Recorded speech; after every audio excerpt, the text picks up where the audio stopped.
అందరికీ నమస్కారం. నేను మీ ఎరపతినేని నిఖిల్ని మాట్లాడుతున్నాను. ఈ మే 13న జరగబోయే ఎన్నికలు మన ఆత్మ గౌరవానికి ఒక అహంకారానికి మధ్య జరగబోయే ఎన్నికలు.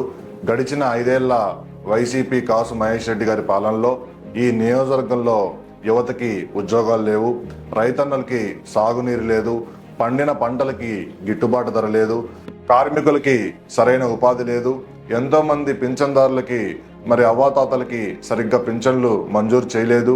అదేవిధంగా ఎస్సీ, ఎస్టీ, బీసీ, ముస్లిం మైనార్టీలకు చెందిన 11 మందిని హతమార్చారు.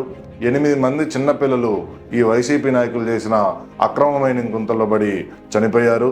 గత 30 ఏళ్లుగా కూడా ఎరపతినేని శ్రీనివాసరావు గారు ఇదే గురజాల నియోజకవర్గ ప్రజలతో గెలిచినా ఓడినా కానీ ఈ నియోజకవర్గ ప్రజలతోనే ఎరపతినేని శ్రీనివాసరావు గారు మా కుటుంబం ఉన్నాం. ఎప్పుడు కూడా ఏ ప్రభుత్వం ఉన్నా కానీ ఇంత అరాచకాలు గురజాల నియోజకవర్గంలో జరగలేదు. ప్రజల ఆస్తులకి రక్షణ లేకుండా పోయింది. ప్రజల ఆస్తులు కబ్జాలకు గురయ్యే పరిస్థితి ఈ రోజున ఉంది.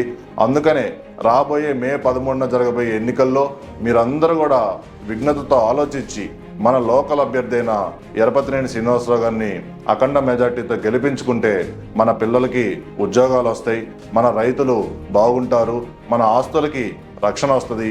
గురజాల నియోజకవర్గంలో ఈ హత్య రాజకీయాల్ని తప్పకుండా అరికట్టి ప్రతి ఒక్కరికి కూడా అండగా నిలిచే బాధ్యత మేము తీసుకుంటామని చెప్పి తెలియజేస్తూ మే 13న జరగబోయే ఎన్నికల్లో గురజాల నియోజకవర్గంలో ప్రజలు అందరూ కూడా పార్టీలకు అతీతంగా మీ అమూల్యమైన ఓటును గురజాల నియోజకవర్గ కూటమి ఎమ్మెల్యే అభ్యర్థిగా పోటీ చేసినటువంటి శ్రీ ఎరపతినేని శ్రీనివాసరావు గారికి, అదేవిధంగా ఎంపీ అభ్యర్థిగా పోటీ చేసినటువంటి శ్రీ లావు శ్రీకృష్ణదేవరాయలు గారికి అమూల్యమైన ఓటును సైకిల్ గుర్తు మీద ఓటు వేసి మీరందరూ కూడా ఆశీర్వదించాలని చెప్పి మనస్ఫూర్తిగా కోరుకుంటా ఉన్నాను.